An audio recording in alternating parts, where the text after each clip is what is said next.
Hello everyone, AmyR here with Prairie Paper and Ink, still cranking out Halloween cards. Getting sick, I think it was in September. Yeah, it was in September when I actually started getting sick. This bronchitis and everything else just really threw a damper into how many Halloween cards and projects I wanted to make this year. So I'm still scrambling, even at the bitter end here. I didn't do too bad though. This is the 20th Halloween video I've done this year. So I'm using the Simon Says Stamp Ghostly Greetings stamp set. This came out last year in their limited edition kit. The stamp set is still available as an individual purchase, and it's so cute. I have been wanting to use it for the last month. So I am inking it up with Simon Says Intense Black ink, which is a Copic friendly ink, and stamping it onto some Neenah Classic Crest Solar White 110 pound cardstock. I chose the heavier version this time because I plan on cutting out the images and then popping up the main characters on little action wobbles, so I wanted that little bit of extra sturdiness. Normally I would use the 80 pound when I'm doing coloring, but because of that I'm going to use the 110 pound today. So I'd stamped the images multiple times there, or at least the pumpkins and the candy corn, because I want to use those on the inside of the card. And then I'm going to get to my Copic coloring, which didn't take too long. I kind of have a set of standard go-to colors when it comes to Halloween cards. I think that's one of the reasons why I love Halloween so much, because I don't have to think so much when it comes to color combos. It's like orange, purple, green, black, done. So I've got all the colors listed here on the screen that I used. Doing my standard MO, because this is simple coloring, I'm working just darkest to lightest to save me the effort of having to blend as much. I just wanted to get these done. And because I have, more going on these cards than just the coloring. Usually, the coloring kind of takes the center stage and whatnot, but I have something else I'm doing on these cards that is so much fun, and I'm just proud of how it ended up turning out. So I just went along and did all the little images pretty much at the same time. It was her dress that I left to the end because I wasn't sure yet what I was going to do. That's the other thing about this set is the little ghost and the little Frankenstein's monster images are obviously Halloween, but the little princess one could be used all year round, little happy birthday cards, that sort of thing. And I was thinking that as I was making these cards, because I was going to make 3 separate cards, and I was like, well, the princess doesn't really look very much Halloween by herself, so what am I going to do? So I'm glad I left her dress. I ended up deciding to do it in Halloween colors. So I was using the purples, and I decided to just do the top part of her dress purple. I was going to do the whole dress, but instead I just did the top part of her dress purple, and then the skirt I'm going to do green, and then at the end I color her little socks orange, so she's in Halloween colors, and it just kind of makes it work that little bit more. So once I'm done with all of those, I took BV20, which is just kind of a grayed out sort of purple shade, and I used that to add in all my little bits of shadows here. And then on the ghost and on her wings, I'm going to take my colorless blender and just blend that out a little bit so it's not as harsh of a line. Just going along it and pushing that color a little deeper into the cardstock. And then here I'm going to color her socks the orange with the same oranges I had used earlier. And then finally, as a last little bit, I'm going to take my Uni-Ball white gel pen and add little highlights and dots and whatnot. It makes everything just pop and finishes it all off. So after I did all of that and these were dry and everything else, I'm going to fussy cut these out. There is not a coordinating die set for this. If there was, that's what I would have used. But these also are very simple images, especially that ghost, simplest images ever to cut out. The only one that took a little bit finicking was the little princess image right around where her wings meet her shoulders there. But other than that, these were super simple to cut out. So I fussy cut all of them and just cut them all on the line. And then once I had done that, I took my Memento TUXEDO black marker and I used the side of the marker to just very lightly go over the edge of the cardstock that covers up that white exposed edge, especially on thicker cardstocks like this. And it makes it look completely seamless between the stamped lines and the edge of the cardstock. And especially if you didn't cut perfectly, which who does? I would love to see someone who can cut completely perfectly. Even on perfect cuts, you can still see that exposed edge of the cardstock. So by using the black marker, it just completely covers that up and makes everything look seamless. So I used to do this all the time, every day, way before dies were a thing, and we used to have to fussy cut everything. God, I love dies. I love using wafer dies, and that's what I used here. on to the next part. I die cut black cardstock with the Spinnin' Ghosts die set, and all the pieces happen to just stay in the cardstock, which was perfect because I'm going to back this with my 2.5 inch wide Scor-Tape. You could use narrower Scor-Tape. If you have the big Be Creative tape, there's like a huge roll that would work too. And I'm being very careful to only press the Scor-Tape on the areas where the ghosts aren't. So the corners and underneath and whatnot. I am not pressing this into the cardstock yet. I just want this to hold everything into place, but I don't want everything adhered. So those ghosts are not adhered. I have not pressed down on them, and there's a reason for that. I'm pressing down on their eyes though. I want the eyes to adhere, but I want to pop out all these little ghost bodies. So my idea was to inlay, which is what I'm doing. So I die cut these as well from white cardstock. So I'm able to press the eyes in so they're in place and then just pop the little black ghost bodies out with just, I'm just using my little die pick here, and then easily inlay the white cardstock. This went so quick and easy. And after I was done, I was thinking this would work perfect. Instead of inlaying with white cardstock, you could fill that with glitter and burnish it in with your bone folder or whatever. That would look so fun. Or die cut from glitter cardstock and inlay that instead. Like, this is what happens when I come up with ideas at the end of the season.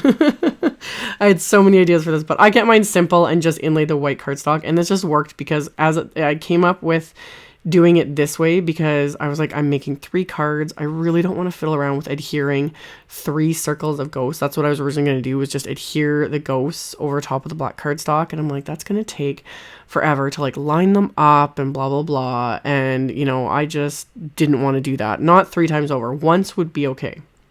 So inlaying them this way, it was so fast and simple, and by pressing those little eyes down, they stayed in place. So then all I had to do was pop out the little white die cuts and press them into place, and it was done. So doing all 3 took absolutely no time. So the only like major word of advice I can give is if you do this is do not press that adhesive down. Otherwise, those little, the original die cuts on the black cardstock, those are going to be stuck and you ain't going to pull them up like at all. But I did not have a problem with any of them. They just popped right out. And then I could pop the little white die cuts into place, and then all these were done. So once I had all of my little ghosts inlaid in their little circles here, I'm going to stamp and emboss the Ghostly Greetings sentiment. Everything just came together so perfectly. This is one of those ones where it's like a late at night sort of idea that popped in my head, and I just had to execute it. It needed to be done because I was like, this set and this die set are meant to go together. So back when I first used that stamp set, I cut apart the Ghostly Greetings, and I still remember the grief I got from so many people like freaking out, like, oh my god, I can't believe you did that. They bump right back together, and now I can stamp it the way it was intended. It works just fine. It's not hurt at all. So trust me, once you've done it a couple times, it doesn't really bother, or at least it doesn't bother me to cut my stamps apart.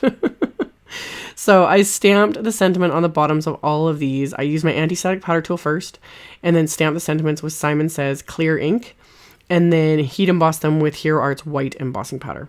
After I did all 3 and melted them, I grabbed my Swiffer cloth, my little dry Swiffer cloth, which is another must-have stamping tool. If you don't have these, highly recommend them. I'll link to them in the supplies below the video, as well as on my blog. But that helps pick up that anti-static powder tool. If you did do some glitter, it picks up glitter like wonderful.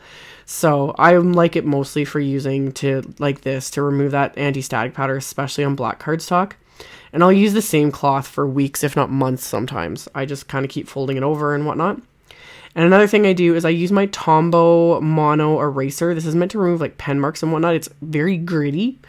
And I like using that to basically erase, like I'll just lightly scratch off any little bits of embossing powder that I missed before I heat set.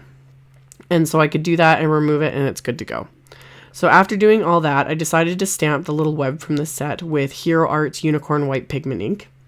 And then my cardstock is all cardstock from Simon Says Stamp. That's for my bases that were cut to 4 1/4 by 11. And I'm scoring all of them at 5.5 inches. They're top folding A2 size cards. And I want to finish the insides before I adhere the outsides. So I'm going to line up the cards again in my mini MISTI here so that I can stamp the sentiments on the inside of the card. And why I'm doing this, I don't know. I have an extra intense black ink pad, but because this one is almost completely dried out. I've used it that much. I've literally used up that much ink. So I bought a second one to use because I love this ink so much.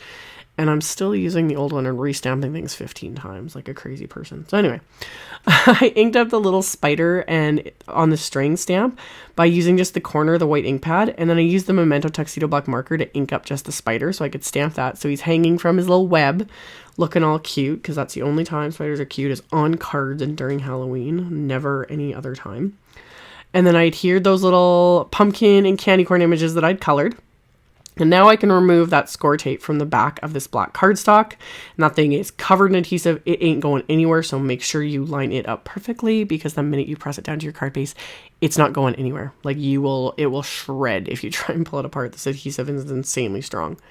So I got my card fronts onto their bases, and now I'm putting mini action wobbles on these characters because they fit on here, and that's what I wanted to do so bad after I did those other cards with the action wobbles. It's something, again, it's an extra little interactive element that takes like no effort, and they press flat so you can still put them through the mail, no problem. I love these. I need to get another pack because now I've used up quite a few just doing this Halloween series. So I'm lining all my little characters up in the center of this circle of ghosts. And then I have to add one last little element. I want to add some Nouveau drops. And I decided to use the White Blizzard Nouveau drops on her wings. They're not really meant for this, like to be applied in this manner. Like they're meant to be applied as drops.